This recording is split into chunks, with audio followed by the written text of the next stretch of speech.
اب سرکار دو عالم صلی اللہ علیہ وآلہ وسلم کی بارگاہ اقدس میں براق کو لے کر حضرت جبریل امی آئے تو ساتھ اللہ رب العزت نے فرما دیا، اے جبریل میرے محبوب کی بارگاہ کے آداب کو بھی ملحوظ رکھ لینا۔ اے جبریل اگر میرے محبوب کے در پہ کوئی آواز اونچی کرے میں اعمال ضائع کر دیتا ہوں۔ اگر میرے محبوب کی بارگاہ میں کوئی بلند آواز سے بات کرے اگرچہ بے ادبی کا شبہ نہ ہو تو میں سارے کے سارے اعمال غارت کر دیتا ہوں۔ اور یہاں حضور کی شان بے نیازی دیکھیے کہ آگے سرکار ساری رات عبادت میں لگے رہتے ہیں۔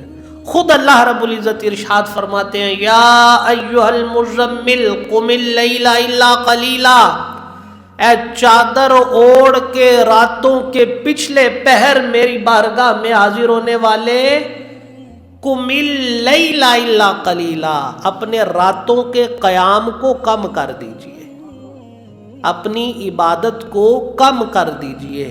حضرت عائشہ اما حضرت عائشہ صدیقہ رضی اللہ تعالی عنہا آپ فرماتی ہیں کہ سرکار دو عالم صلی اللہ علیہ وآلہ وسلم اس قدر کثرت سے عبادت فرماتے کہ آپ کے پاؤں مبارک متورم ہو جاتے، پاؤں مبارک سوج جایا کرتے تھے، جہاں اللہ رب العزت کو کہنا پڑتا اے محبوب اپنی عبادتوں کو کم کر دیجئے، اے محبوب کم میری بارگاہ میں جاگا کریں، تو وہاں آج سرکار دو عالم صلی اللہ علیہ وآلہ وسلم جو ہیں وہ آج آرام فرما رہے ہیں۔ یہ حضور سرور عالم صلی اللہ علیہ وآلہ وسلم کی شان بے نیازی ہے۔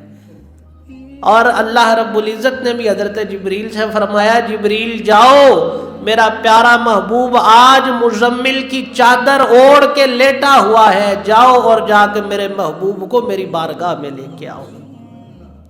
اور ساتھ فرمایا میرے محبوب کی بارگاہ کے آداب کو ملحوظ رکھنا۔ سرکار دو عالم صلی اللہ علیہ وآلہ وسلم حضرت ام ہانی کے گھر آرام فرما رہے ہیں اور حضرت جبریل امین گئے۔ اب یہ بھی جرت نہیں کہ دروازے پہ دستک دے سکوں۔ حضرت جبریل امین آپ نے اس چھت سے ایک سوراخ کیا جتنی حضور کی آنکھ مبارک تھی، حضور کی آنکھ مبارک کے جتنا سوراخ کیا، سوراخ کر کے اس سوراخ سے داخل ہوئے اور حضور کے قدموں کی طرف کھڑے ہو گئے۔ اب یہاں ایک سوال پیدا ہوتا ہے کہ وہ جبریل جس کی جو 600 پروں کا مالک ہے، وہ جبریل کے جو ایک پر کھولے ساری دنیا اس میں سما جائے، اتنے بڑے جبریل علیہ السلام حضور کی بارگاہ میں حاضر ہونے کے لیے ایک سوراخ سے گزر گئے، یہ کیسے ممکن ہے؟ تو حضرت جبریل امین کا اتنے پروں کے ساتھ بہت بڑی حالت اور حیت کا جسم ہونے کے باوجود ایک سوراخ سے گزر کر حضور کی بارگاہ میں داخل ہونے کا سبب یہ تھا، قیامت تک آنے والے مالداروں کو یہ بات پتہ چل جائے، ہمارے سروں کے اوپر جتنی بھی دنیا داری کی پگیں موجود ہوں، ہمارے لیے جتنے بھی مقامات ہوں، ہمارے لیے جتنی بھی دولت ہو، اگر ان تمام دولتوں کے باوجود دل کے اندر بارگاہ مصطفی کے آداب نہ ہو، اللہ سب غارت کر دے گا۔ جبریل علیہ السلام نے حضور کی بارگاہ میں حاضر ہونے کے آداب جو ہے وہ بتا دیے کہ حضور کی بارگاہ میں جاؤ، عجز و انکساری سے اپنے آپ کو ختم کر کے جاؤ، یہ نہ جا کے کہو کہ میں فلاں چودھری ہوں، میں فلاں ہوں، میں فلاں ہوں۔ جب بات بارگاہ مصطفیٰ کی آئے اپنی ذات کو مٹا دو،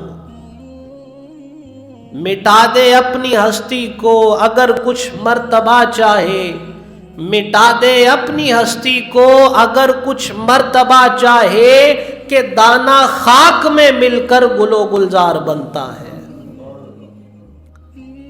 جبریل علیہ السلام بارگاہ نبوی میں حاضر ہو گئے اور پھر عرض کی، یا باری تعالیٰ محبوب آرام فرما رہے ہیں، جگانا کیسے ہے؟ اللہ رب العزت نے ارشاد فرمایا اے جبریل اپنے مبارک ہونٹ میرے محبوب کے قدموں پہ رکھ دو۔ اور جب حضرت جبریل علیہ السلام نے اپنے مبارک ٹھنڈے ٹھنڈے کافوری ہونٹ سرکار کی تلیوں پہ رکھے نا تو حضور نے مسکرا کے آنکھیں کھول دی۔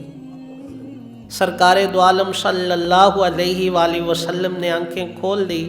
حضرت جبریل علیہ السلام نے عرض کی یا رسول اللہ صلی اللہ علیہ وسلم، اللہ رب العزت نے ملاقات کے لیے بلایا ہے۔ تو سرکار دو عالم صلی اللہ علیہ وآلہ وسلم آپ کو تیار کیا جانے لگا۔